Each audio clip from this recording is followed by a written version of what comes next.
bumped in all these people that want to do 100 million a year, but they're doing 2 now. They obviously don't have the systems in place to do 100 million a year, but they can have the vision to do it. That's the easy part. The hard part is figuring out, someone like Todd Liles with Service Excellence. That's where you go and get the systems to do this, right? Welcome to the $100 Million Mindset, the source for business owners who aspire to scale, grow, and reach their full potential. Whether you're aiming for 5 million, 10 million, or 100 million. Your hosts are Alan O'Neill, the Irish plumber, who scaled Abacus Plumbing and Cooling to over 100 million, and tinfoil Todd Liles, a coach to high-performing business leaders and the owner of Service Excellence, are going to help you think bigger, act smarter, and take your business to the next level.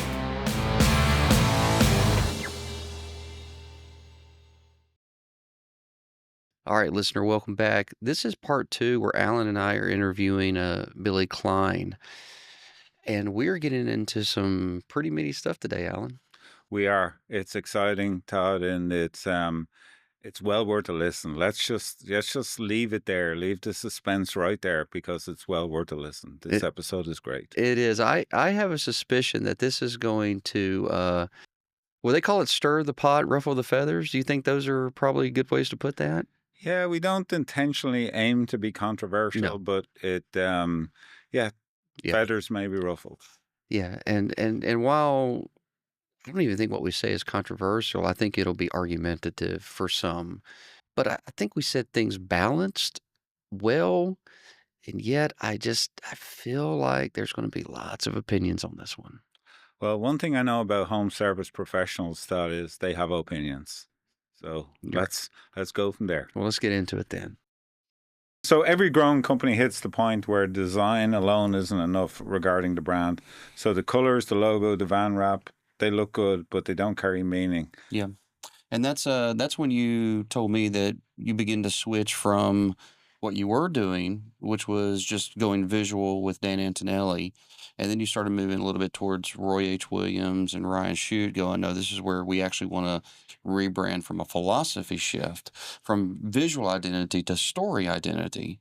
So let's talk a little bit about that, because I too have used Dan, and I don't think there's anyone that has ever used Dan that would deny that visually it's gorgeous. Dan does visually good work. But you decided to make a shift anyway, and so did I. Right? We're both actually now representing Roy H. Williams storytelling brands. Yep. So why did you shift? What I learned about brand and marketing and branding and all things is that it's multifaceted.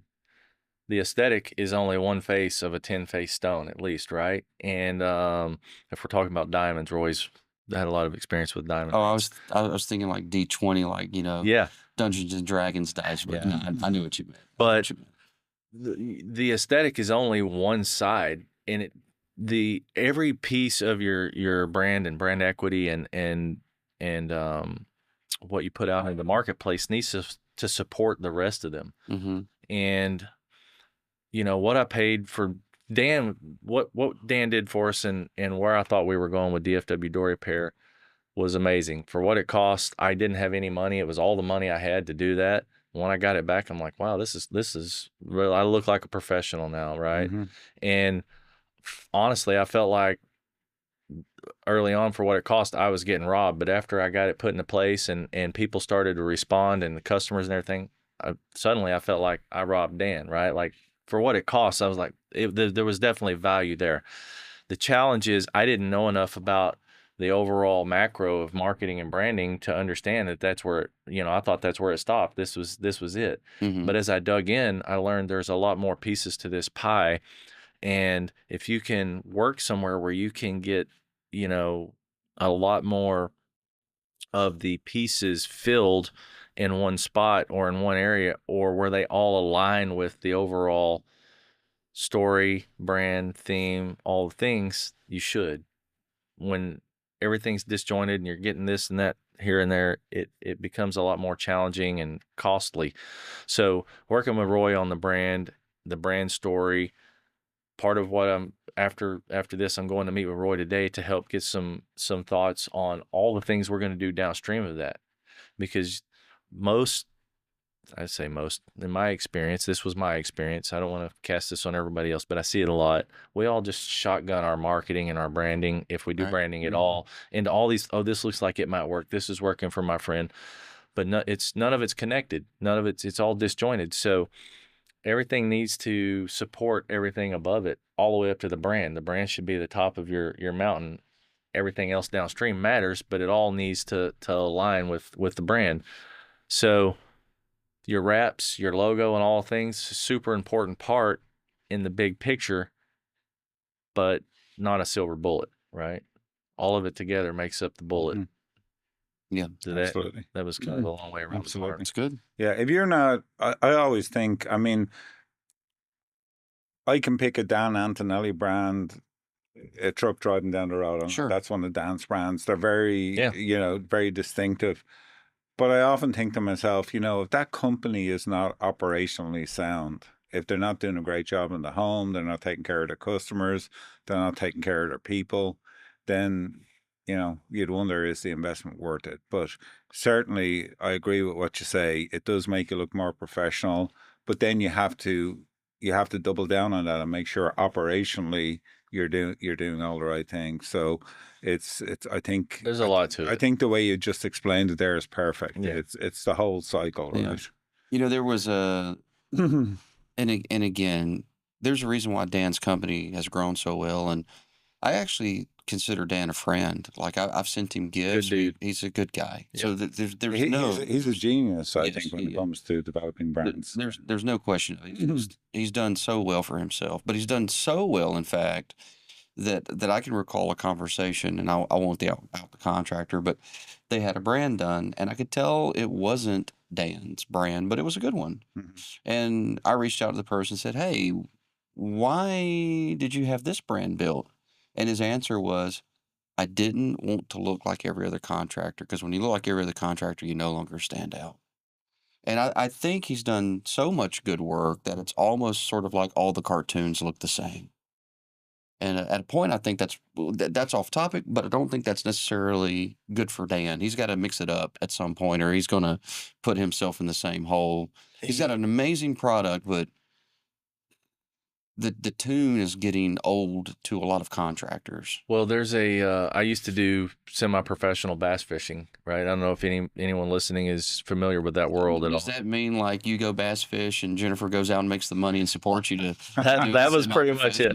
I won a lot of money, but Boy, Jennifer's in there going, "Yep." But bass fishing, they make all these wonderful lures that are really expensive, right? And they're very pretty, and they say that they make these lures to catch the fishermen and not the fish, right? And it's very aesthetic. And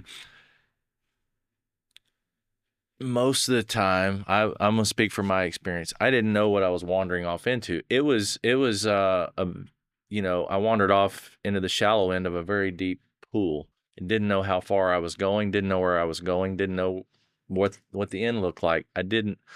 All I knew was I needed something to make me look more professional. And what I've learned about myself and business in general in life is, if you don't have a vision or anywhere you're aiming for, you'll just land anywhere. Right. And I've since learned that vision is one of the most important things that you can have. And when I counsel businesses, or someone asks me for guidance or whatever, my first thing is always, what is your vision? Because that's going to determine how I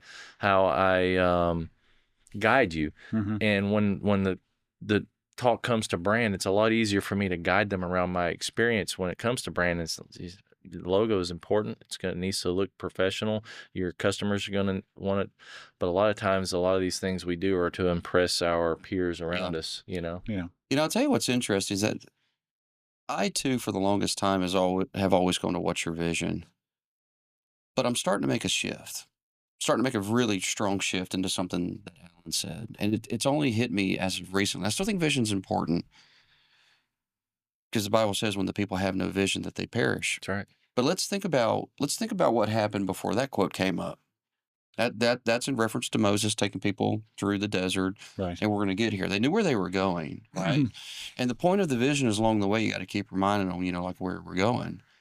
But way before he had to start reminding them, he had to have something else in place.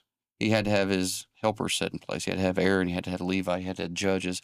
He had to have a system that was going to get these 2 million people there. He had to figure out food, water, supply, shelter. So I still 100% believe vision is super critical, but I'm actually starting to ask different questions, Billy. I'm actually starting to ask, what are the systems that you have in place to support your vision? Mm-hmm. That's an important question. I can talk about it a little bit. I'm going to speak from my own experience again. I didn't know the systems I needed, right? I recently have been a part of this scaling community. I've Go ahead. seen me post a lot about the science of scaling, and that Dr. Ben Hardy and Blake Erickson wrote. And in this group, the book brought so much clarity to me, and talks a lot about signal and noise and filtering out the noise from the signal. And I got so much clarity around that I can focus on the signal things, the framework things that really matter the most. And then I have people to take care of the details of the noise. But having a vision for me and not knowing where I was going before or how to get there, I bumped in all these people that want to do 100 million a year, but they're doing 2 now. They obviously don't have the systems in place to do 100 million a year, but they can have the vision to do it.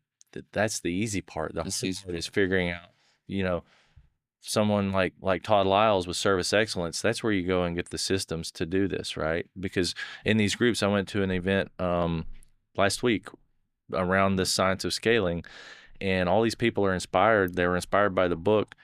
They're inspired to scale, but they're asking the wrong questions, right? They're asking all these noise questions. Yeah. They don't have their signal figured out yet. They don't have the frameworks or understand what the benefit that I've had is getting around all these amazing operators and amazing mentors like Roy and some of these others that have poured into me, and I see what I need. Yeah. And so let me tell you why I'm thankful that you said that.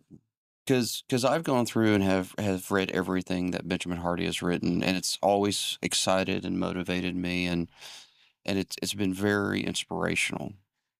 And then I read The Science of Scaling, and I found myself going,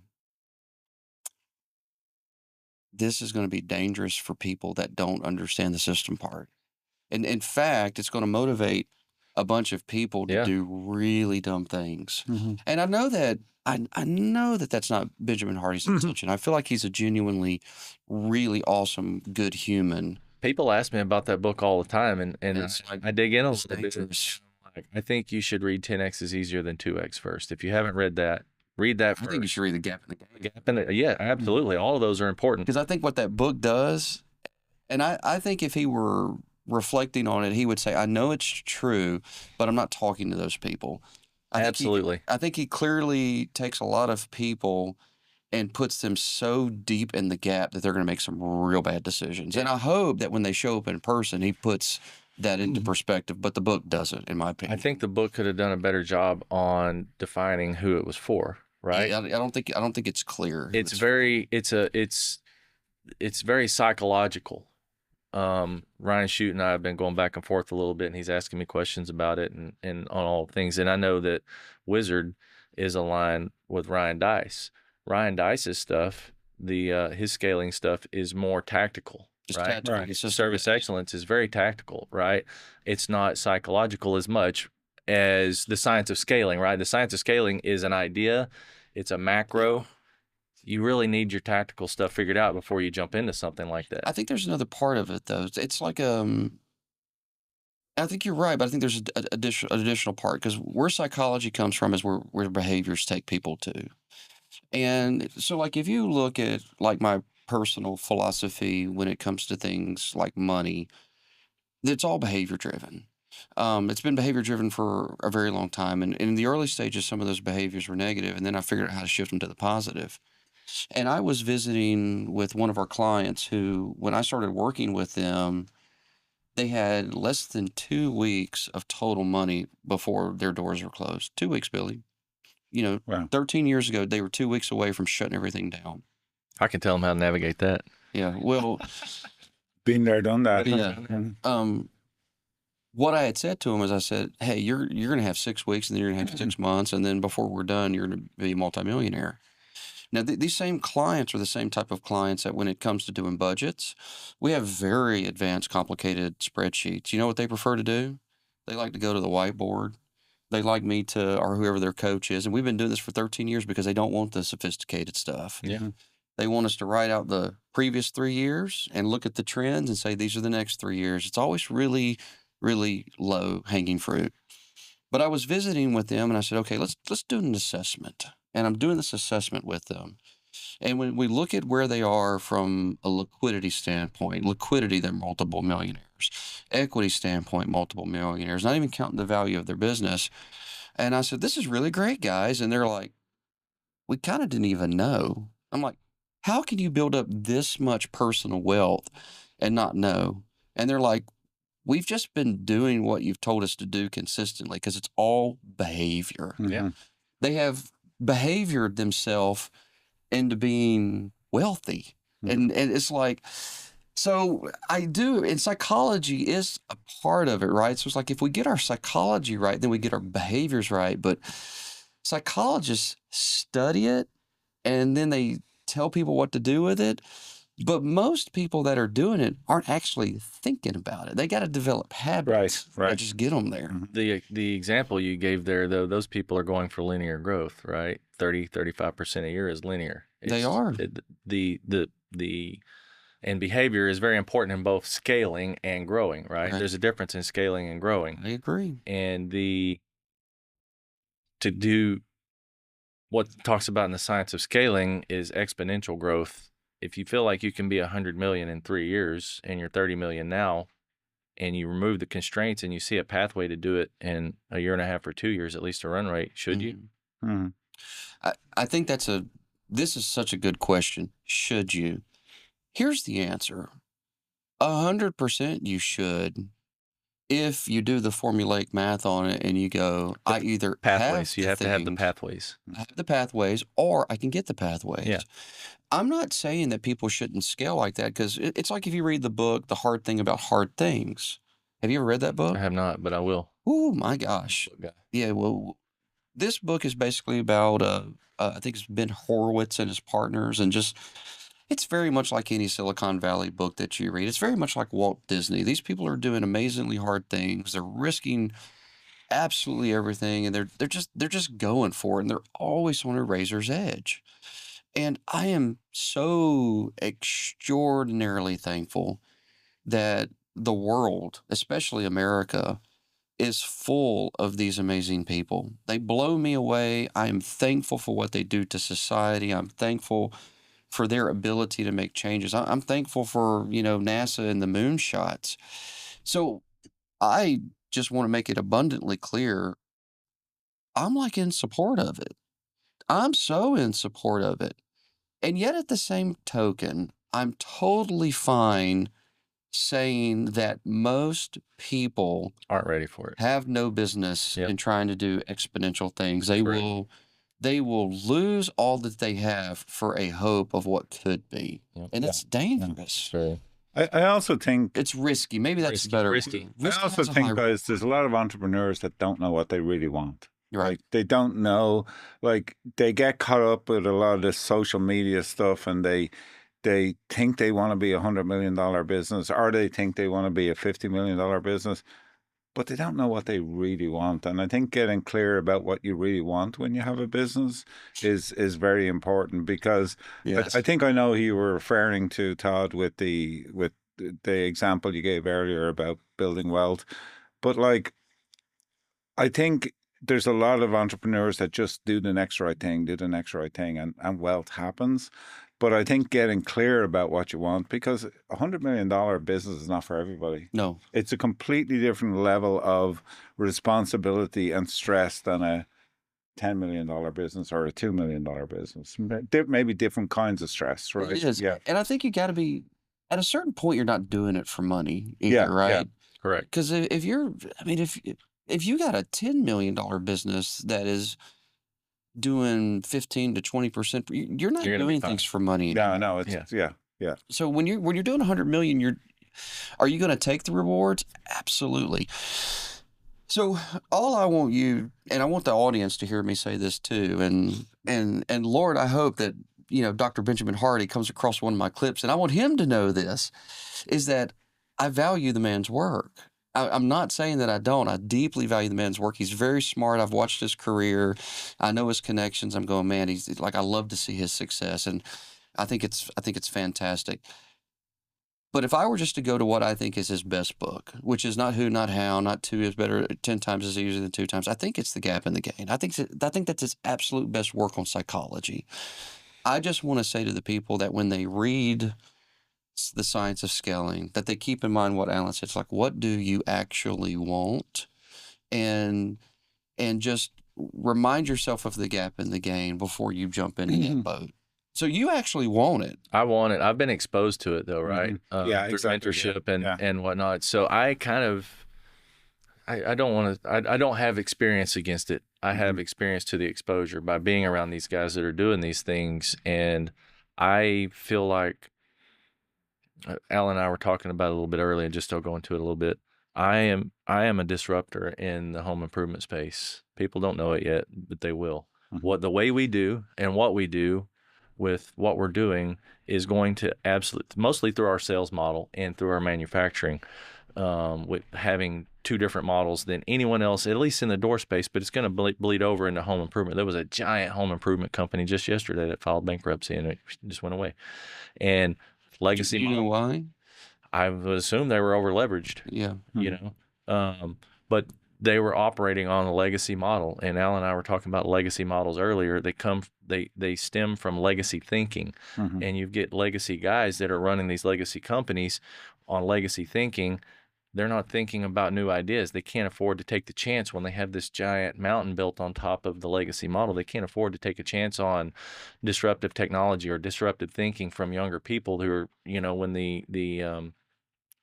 their avatar is becoming younger and thinking different and doing things for different reasons, just like the employees, right? Like the young people we bring in are totally different than the 40 and 50-year-old people we hire in their mindsets. Absolutely. The buyers are the same way. So I say all that to say, I feel like that what we're doing is disruptive at scale. When we start to get a little bigger and start to get a little bit more into this, people are gonna be like, this guy's an idiot until he's not, right? Now I am fully prepared Tell us the vision. to burn out. Where do you? Okay, there's a couple things that's going through my brain. A, I want to know what your vision is. B, you said you're fully prepared to burn out.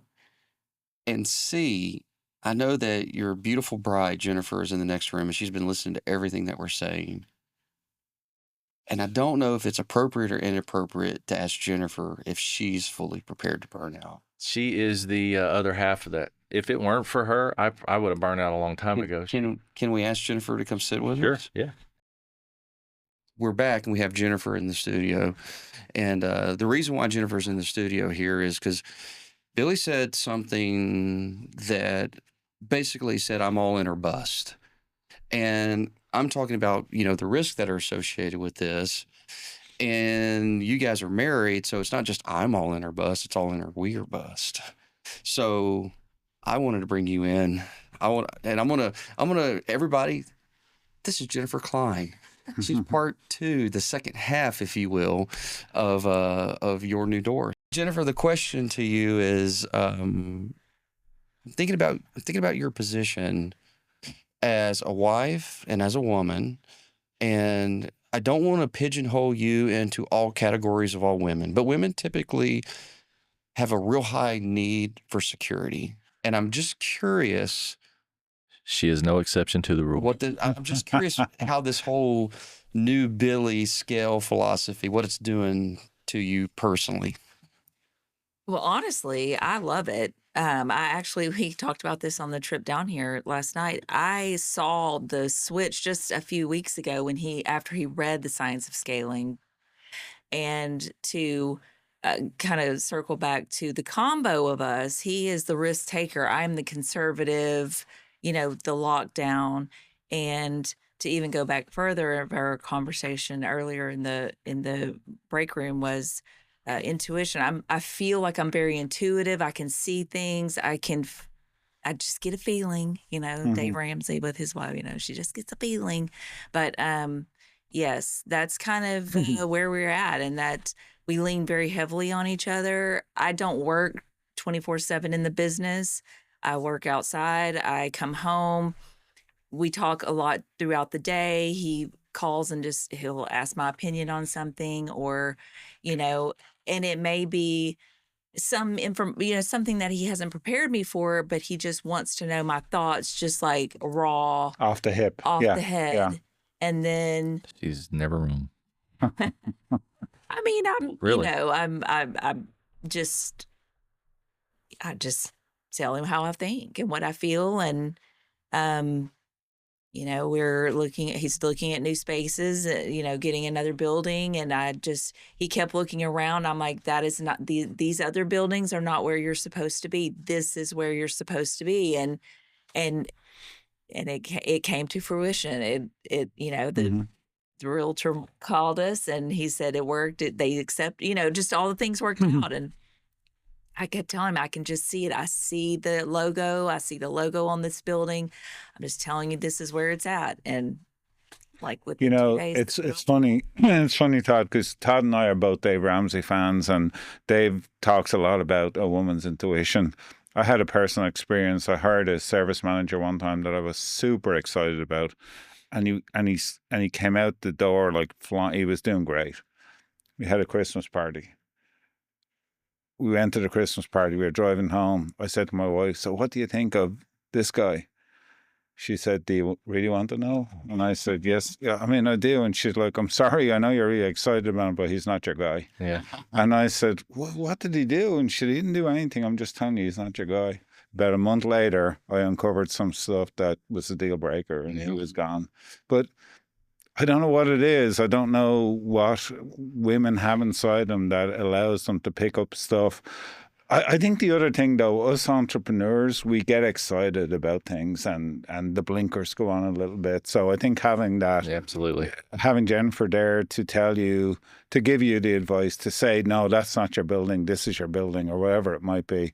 I assume there's been times when you've had an employee that you've asked her about and she's been spot on in most cases, right? Yeah, especially leadership type. We Yes. just had a dinner last week on someone we're considering hiring, in a leadership role, and I always try to include her in those because those hires carry a lot more weight in success or failure Absolutely. than your line level people, and so I try and get her involved in those to one, just to make sure that she's included in these decisions, but also just to get her feeling and to get some info from her and feedback from how she's feeling about that person's character.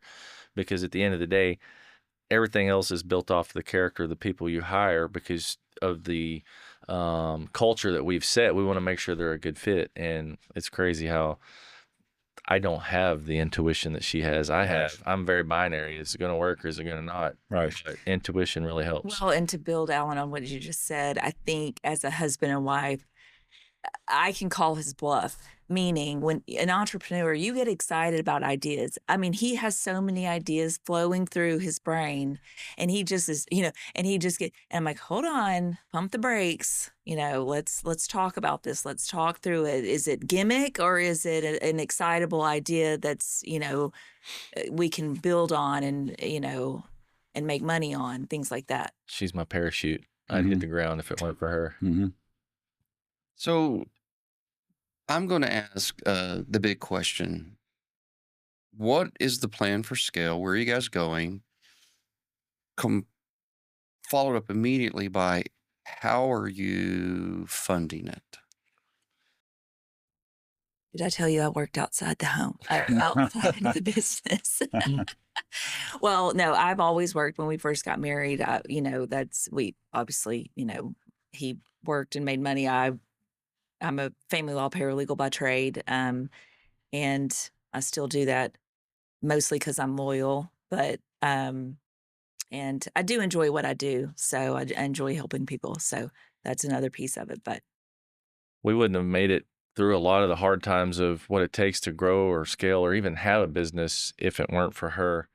Her financial input in the household. A lot of times early on in this whole process, I was mad at the world. I was going no matter what, whether it bothered her or anyone else, much to my own detriment and to the detriment of our finances and everything else. Wrote a lot of personal checks for payroll and all the things early on that weren't. It's not advisable, by the way, guys. But if it wouldn't been for her and for her job and all the things, we wouldn't have made it through a lot of what entrepreneurs struggle through early on. A lot of early on, also, I didn't realize I was an entrepreneur. I was always self-employed. Entrepreneurs are leaders. Entrepreneurs are focused on value creation for both the people they serve and the people that are in the business and themselves, right? You shift, the mindset shift is to enterprise value and value creation for everything that sits below the entrepreneur, which is our customers, our employees, our team, and all things. So I didn't have that mindset early on. It was just get money at all costs, keep shoveling around money and pay the squeaky wheels and all things. And it's a horrible model if you're into that, by the way. So being able to include Jennifer more and to be able to get to a point where we finally were able to outgrow the paycheck to paycheck and to have some vision. We grew our business a long way on cash flow, which is one of the hardest things in this world to do because everything matters. I had this whole period where everything I thought was a silver bullet. The next guy is and the first time I came to met Roy, Jennifer and I don't know if she remembers this, we were driving back and I had put my faith and trust in a lot of coaches, a lot of mentors, and a lot of things that I'd paid for up to that point. Not me, by the way. No, not. But I told Jennifer, I said, this is the last person I think that I'll ever fully put 100% of my faith and trust in before I hire him, because I just knew and I could tell that what Roy tells me is the gospel. He's not going to lie. He's not going to cheat. He doesn't need me. Right. So, and I did that. And I've learned that everything matters. That in your business, when you're trying to grow your business, if you spend too much of your cash flow on sales, hiring too many sales guys and not on marketing, you don't have enough leads to feed those guys. Yeah. If you spend too much on marketing and not enough on sales guys, you've got way too many leads and you got pissed off people that are, being left behind. If you do both of those things, but you don't spend any money on hiring or training technicians, well, now you've got all this work sold and no way to fulfill it. So everything matters. And I used to call it taking rides around the business in the orbit, and we would just sprinkle a little bit of money and around the orbit, and suddenly your orbit starts to get bigger and bigger, but the bank account doesn't really grow, just the organization. Yep. And because you're spending all of your free cash flow on all these things. So I say all that to say that having some capital or having some money to grow your business is really paramount to speed at scale. Having some sort of way to invest in it. And Jennifer and I have been blessed. We're fairly debt-free personally. We just sold our forever home to purchase another property. We're going to build a new forever home. But anyway, having some capital to invest in yourself and your dreams and your vision and your idea, if it's a winner, is a game changer. And that's hard to do if you're just doing it on cash flow alone, if you don't have the right margins. Yeah, I totally agree with you. Usually the way that capital is raised is either through leverage or giving up equity. Yep. Or a few people are lucky enough to, have a rich in-law or something. So, but not everyone. But it's like I'm thinking about next gen that got to 100 million quickly.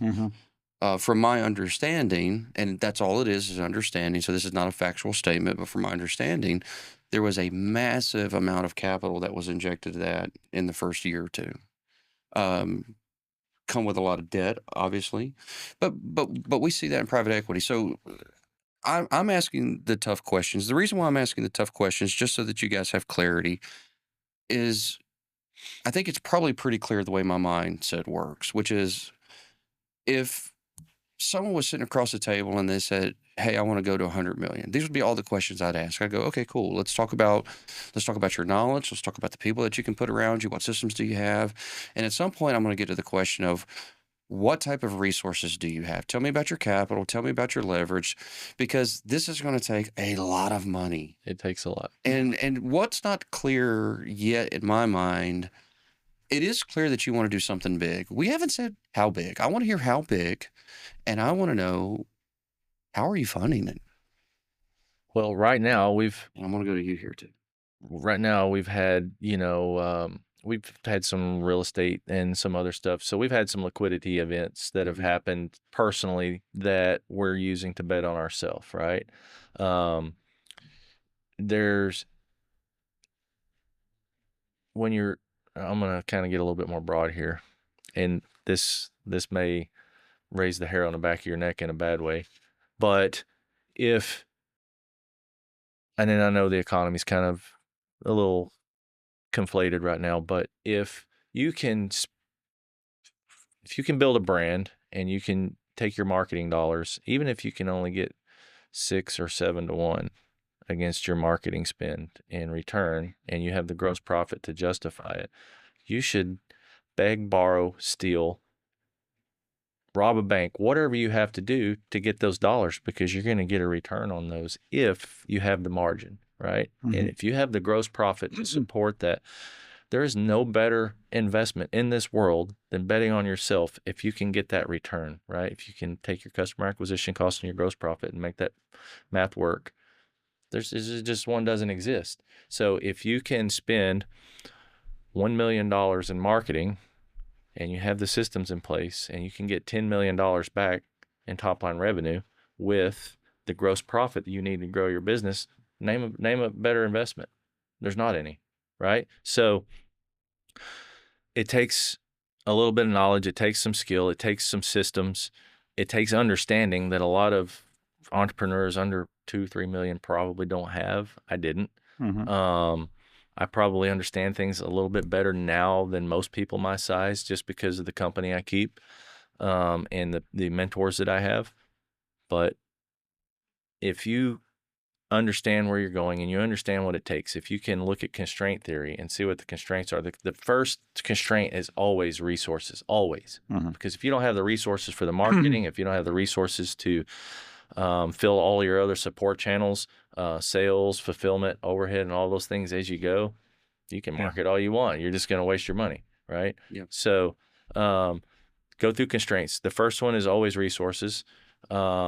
And I'm speaking in a business sense. And this is how my framework: resources, vision first, right? If you have the vision for it, okay, I have this vision. What are the resources? Okay, I have the resources to support the marketing it's going to take. Okay, do I have the resources to hire the people? Well, if I have margin, I can self-fund a lot of that with margin. But you have to be very careful. So resources, marketing or leads, sales, fulfillment, and overhead, right? You have to have the support people that hold up the rest of your organization, all those other, and I have a fifth pillar, which is manufacturing, which is a wild card, and trust me, it's wild. So most businesses have those 4. You have to have the resources to support all those. So if you remove the constraints at scale, for me, we were talking earlier, it comes down to hiring and training at scale to achieve these aggressive growth goals. Question. But resources is the most important. So what you said in theory didn't make the hair on the back of my neck stand up, because if you're getting a guaranteed return on your marketing, then there is no guarantee. Well, that's where I was going, right? But if you know that it's going to produce a certain result, of course you just keep pouring into it. That makes a lot of sense without resource constraints. So going to constraint theory. Yep. If it's a digital product, you're Alex Hermosi, spend as much money as you can. Who cares? Yeah. There's virtually no constraints to delivering the product. And his audience is virtually anyone that wants to be in business for themselves or whatever. Right. He's got a big pool. So there are constraints. If we just talk about just the first constraint is going to be the number of opportunities, and you can get rid. I'm not saying it's the first constraint is a constraint. Then you can get rid of that constraint by expanding to new markets, but then that creates new constraints, right? New constraints would be people, etc., what have you. So just so far, in case you're curious where my mind's at, because it might seem like I'm giving a counter argument to why you should, and I'm not doing that at all. Yeah, I'm not doing a counter argument. I'm actually saying just have your ducks in a row. And it sounds like you're having your ducks in a row, and I really like to hear that. So let's get zeroed in, and let's use 3 years because I know that's the basis for science of scaling. Yep. In the next 3 years, tell me what your vision is. $100 million. And where are you now? We're pacing somewhere between 7 and 8 right now, run rate. Okay. Why do you want to be $100 million?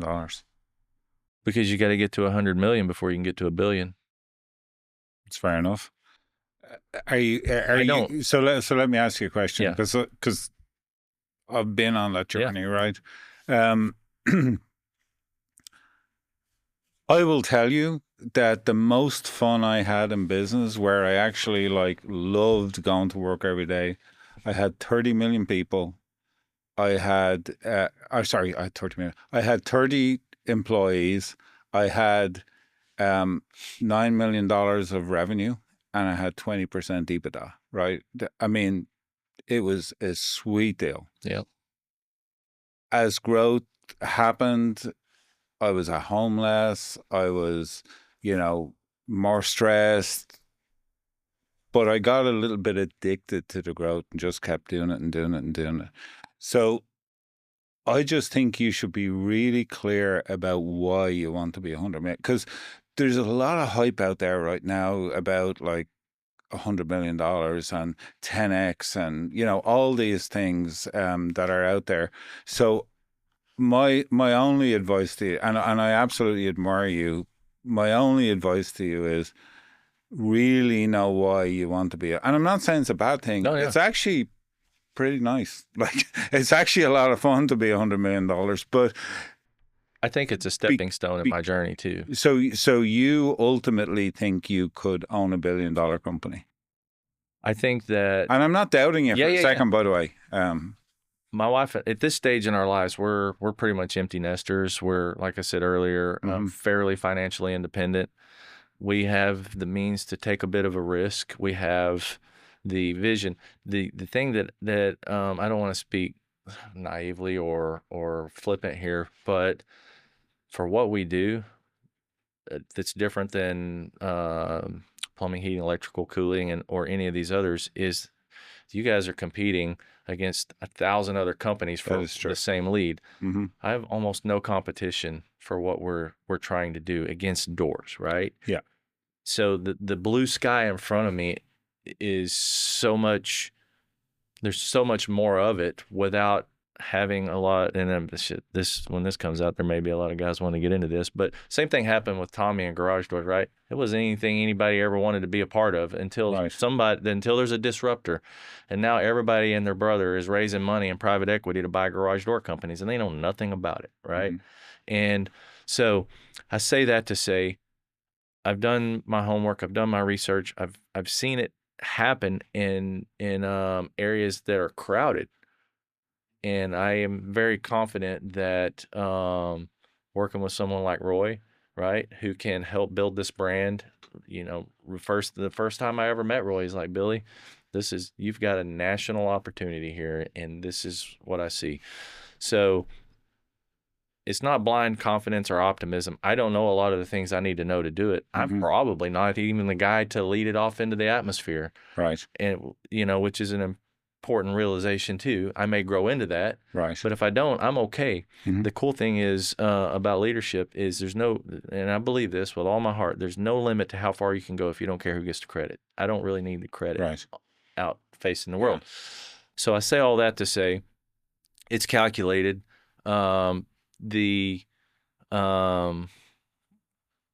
market size is wide open. There's no one doing what we do at scale in the United States that I can find. There's tons of window companies that do doors, but no door companies, mm-hmm. right? There's not very many door companies that won't do windows, but we feel like that the Dallas market is, through our research, is $30-40 million. So we feel like we can get the first part of our goal in Dallas before we really even have to mess mm-hmm. with some of these other things. There's opportunities that are popping up. So I say all that to say, not to just pick 100 million out of the sky, or to be flippant and say, well, it's you have to get to 100 million to get to $1 billion. But I don't have a vision for a dollar amount. I have a vision of leadership. I have a vision that the people that have trusted me to get to this point, I want them to have an opportunity as well, because there's not very many people or leaders in this world that will share what they're doing with the people that made it happen. I'm just the guy that had a vision and spent a little bit of money. They're the people that are actually pulling the wagon and making it happen. And I want nothing more than to share in this with them. And the further I can go, I'm still fairly young. I'll be 48 in a couple weeks. What am I going to do if I sell my company and put 20 million in the bank at 50? Mm-hmm. I'm going to go crazy. I love this. I love leadership. I love growing things. I love business. I love getting to hang out with amazing people like you guys.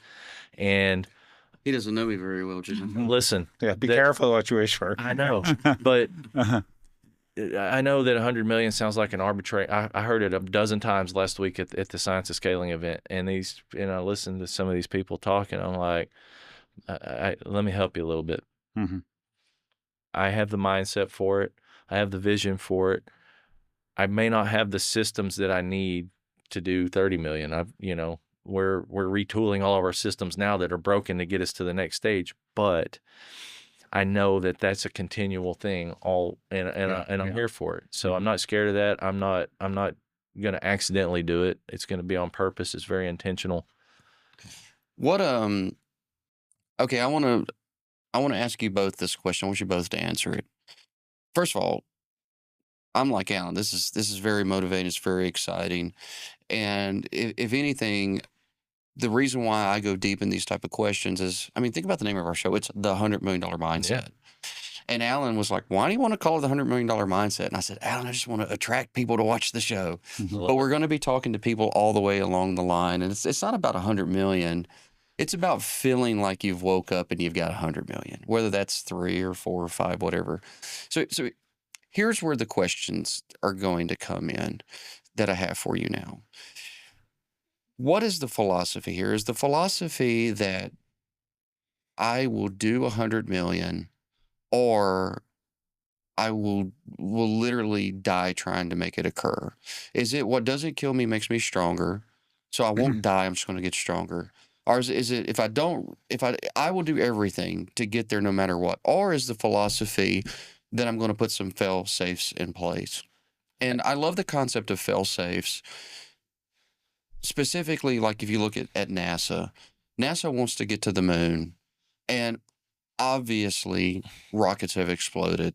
It takes risk to do amazing things, but along the way they do everything in their power to put in fail safes to say, we're going to try not to lose a life. We probably still will, but we're going to try really hard not to. So what is your philosophy and what are the fail safes? And I'm asking you both, have you thought about those things and have you made decisions on those things? You want to go first? Go ahead. Okay, so I can go deep here. You just shut me down if we run out of time. I think different than anyone else that I know. I don't think in terms of, and this is why she's important. She helps to temper me. I don't think of, well, what if I fail? Or what happens if I fail? And the scaling, this whole scaling framework and the scaling mindset is NASA. You use NASA as an example. NASA is much like these companies you brought up earlier with the steady 30-35% growth, right? Have you read the Walter Isaacson book about Elon Musk, right? You think Elon Musk could have gone to the moon faster than NASA did? 1,000,000%. Elon's proving all these things that all these rocket surgeons are saying can't be done. He's doing it, right? Like he did it in months versus years. So it just takes. He did have fail safes in place. He did, yeah, but he also did it. This is Roger Bannister. No one could run a 4-minute mile until Roger Bannister did. Who was the second one to do it? Who knows? Who knows? Exactly. Yeah, but look, here's the thing. I've read all of those examples and stories 20 years before Benjamin Hardy reused them to inspire people. I'm not talking about inspiration. Inspiration's good, but inspiration fades. I'm talking about actually feet on the road, doing it, and now it's gotten really painful and I'm not motivated anymore. When you have the right mindset, motivation plays a very small part. It's important, but it's different. I was actually on a panel last week, and they asked me what the secret or what the key was to all this. to scaling, to having a scaling mindset, to having a growth mindset. And it's that word, it's mindset, right? Mm-hmm. Tony Robbins, Les Brown, all these guys, they sell mindset. They're billionaires because they can continually sell it to the same person over and over and over because it fades. Motivation fades. Mindset doesn't fade. If you have the mindset, you're locked in.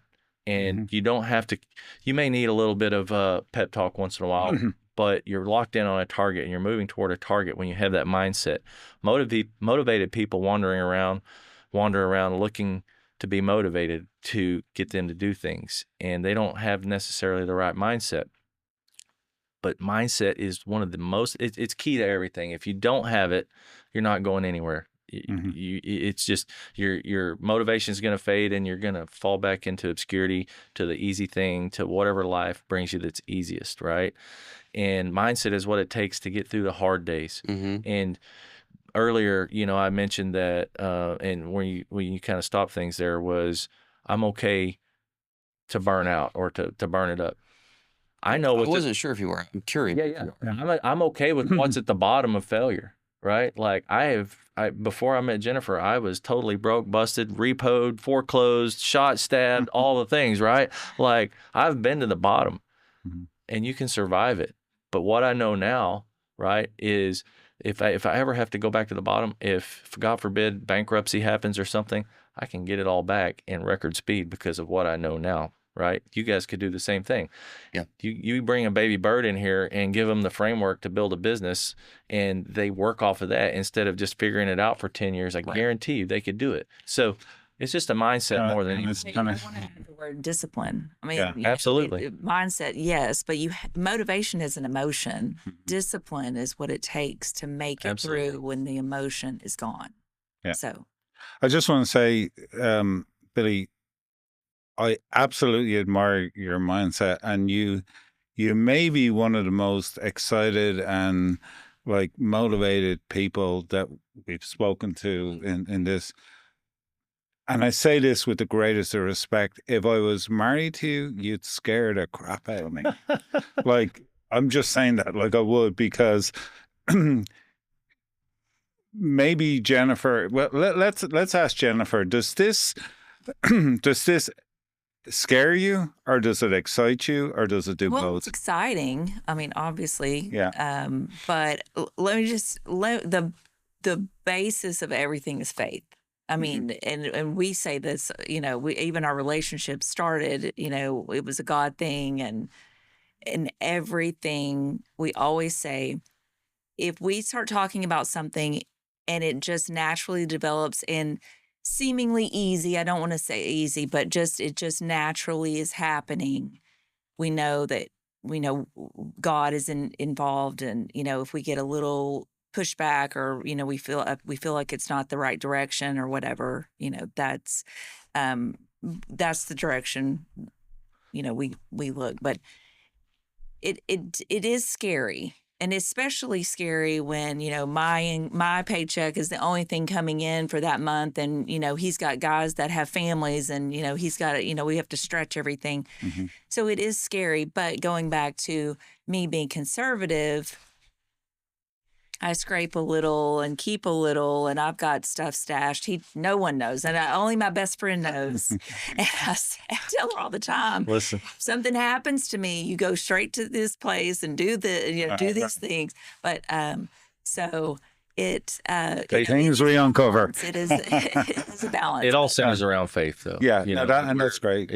No, I'm just making the point, Billy. Like, the other thing you said that I would challenge you on a little bit is don't forsake your health or your well-being for any size of business. Like, it's just not worth it. Like, the only regret I have after 23 years in business is, like, the only thing it's not really a regret, but I would do it differently, is I put everything into the business. Like, if the kids had something going on, my wife had to deal with it. Like, I was creating the good ship Abacus. Like, that's what I was doing.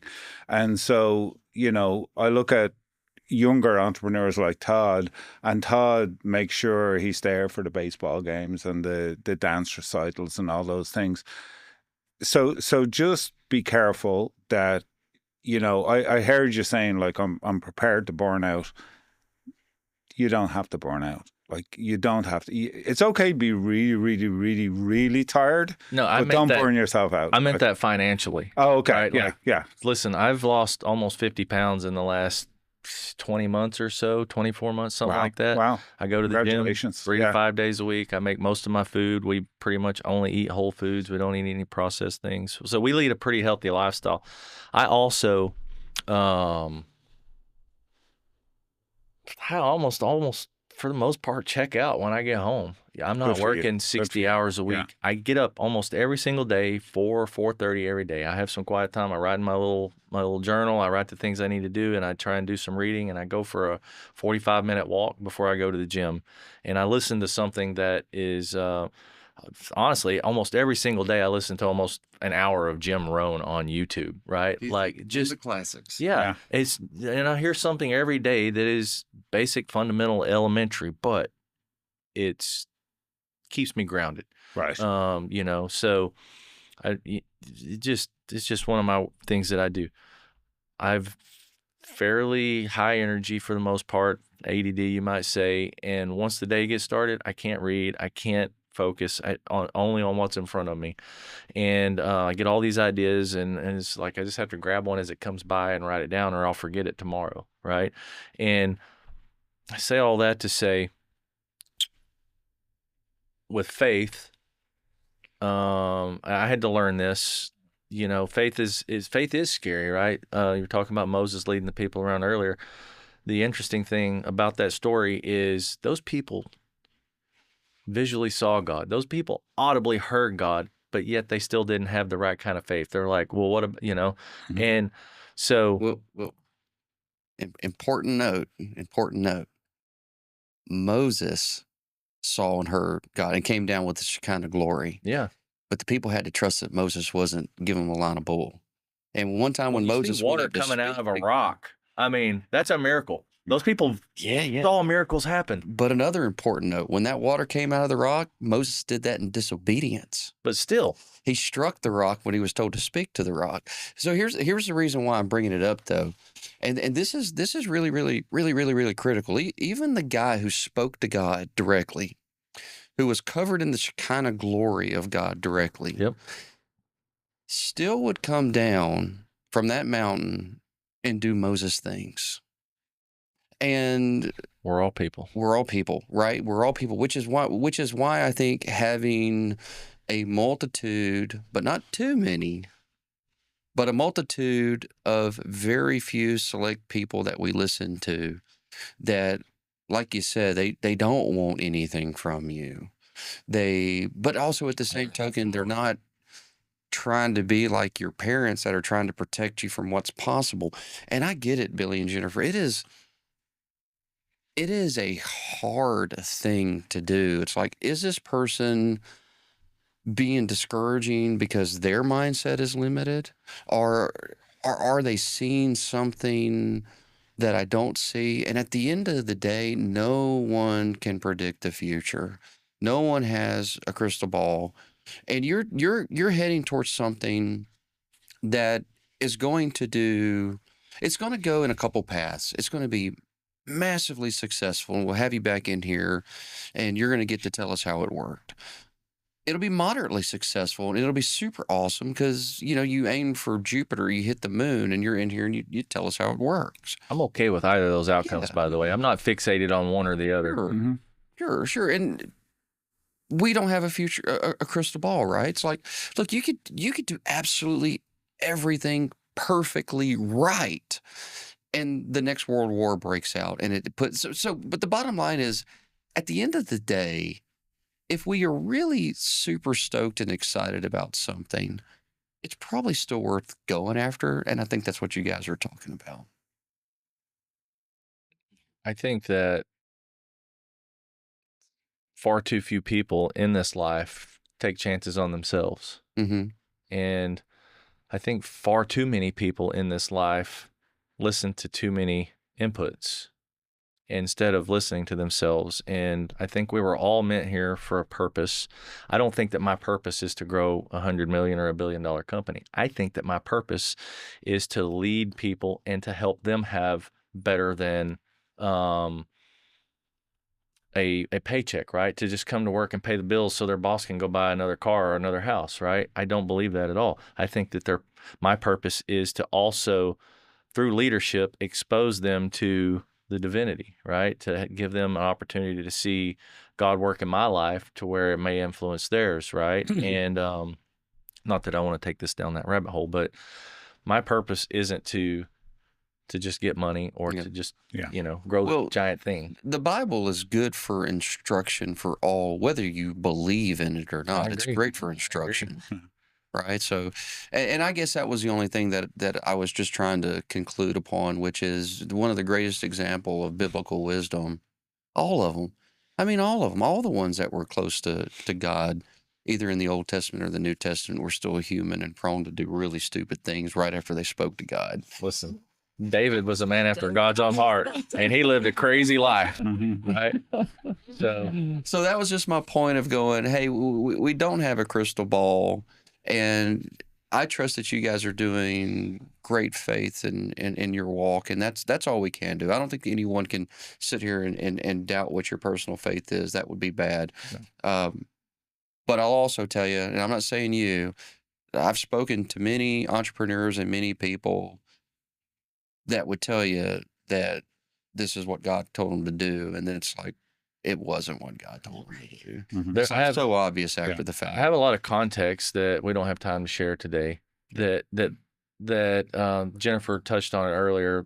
A lot of the big things in our life that happen along the way, so clearly obvious that we're on the right path, and the things that we get into that we shouldn't be, we have to force them, right? I'm very, very averse to having to force a situation or a scenario, and generally we'll probe a lot of different directions before we land on one, because we feel like the one that it's like these alternate ending books we used to read as kids, right? The one that makes the most sense is usually the one that we're on, but sometimes not.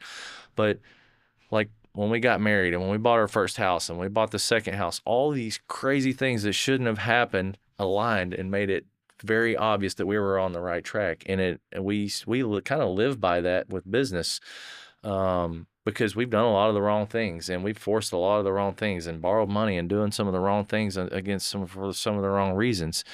But when you're doing, this is how we know we're on the right track, that it's not easy, right?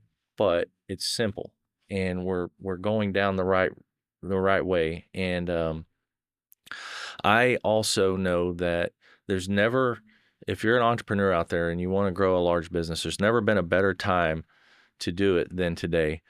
The resources that we have online, the people like Alan and even yourself and Tommy and Ish from NextGen and all these guys that have built these huge businesses have been guides, right?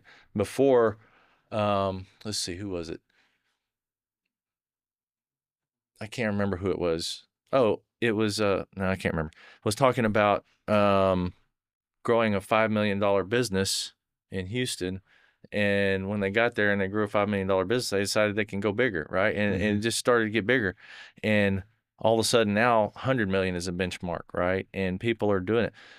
So I don't say that it's easy. I just say that there's a playbook now, and guys that pay attention to the past and use it as a guide into the future can do it much faster, much simpler. We don't have to make all these same mistakes.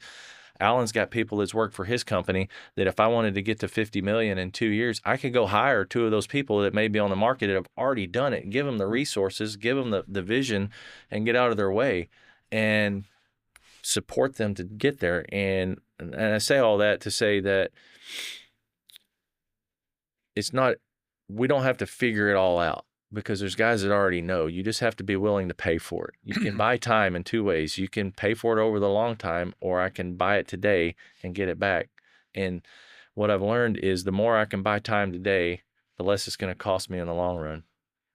Yeah, Billy, I'm only laughing because I'm doing a presentation next week with Wind Supply, and I've done this presentation for a long time, but one of the slides in there is business is hard, but it's also simple.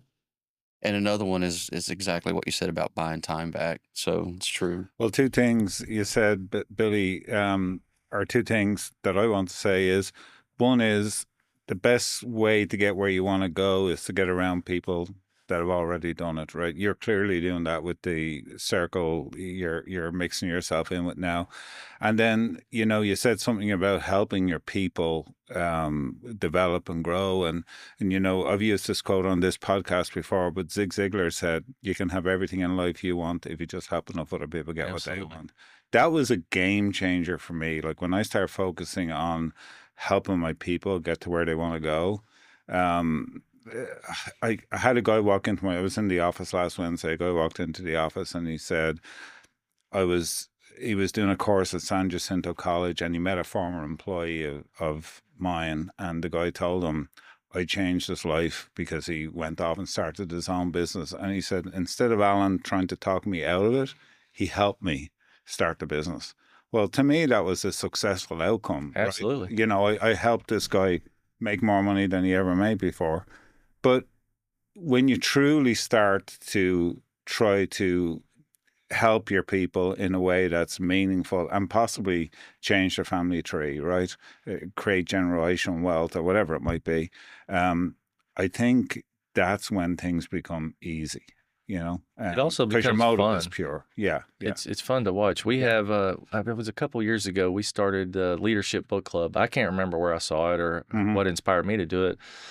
It was really just because I wanted to start building a culture that I didn't have. I didn't know anything about culture, and I was like, well, let's start this. So, but since we've started that, I have even as recently as last week, I've got this guy that works for me that's he's in his 50s and he's old school and grew up old school, and if you don't want to do it, He's rough.